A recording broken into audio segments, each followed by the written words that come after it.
Hi friends, ఒంటికి చలువ చేసే పొట్టని చల్లబరిచే ఒక జ్యూస్ అయితే మనం చేయబోతున్నాము.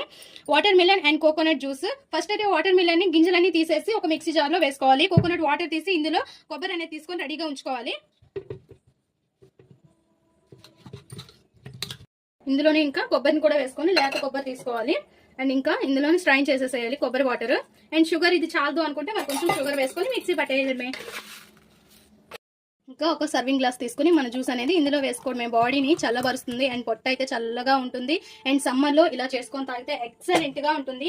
అండ్ పిల్లలకి ఇవ్వండి, స్కూల్ కి వెళ్ళి వచ్చిన పిల్లలకి చాలా మంచిది ఇలా ఇస్తే. అండ్ వాటర్ శాతం ఎక్కువ ఉండే ఫ్రూట్స్ అయితే తీసుకోండి. ఈ వేసవిలో చాలా చాలా బాగుంటుంది, కూల్ కూల్ గా చల్ల చల్లగా. అండ్ ఇలా కోకోనట్ అండ్ వాటర్ మిలన్ తో చేసిన జ్యూస్ అయితే చాలా చాలా మంచిది, హెల్త్ కి చాలా మంచిది. ఒక్కసారి అయితే ట్రై చేయండి. ఎలా వచ్చిందో మా కామెంట్ బాక్స్ లో కామెంట్ చేయండి. మా ఈ వీడియో మీకు నచ్చినట్లయితే లైక్ చేయండి, షేర్ చేయండి, మా ఛానల్ ని సబ్స్క్రైబ్ చేసుకోండి. Please friends, like, share, subscribe more videos.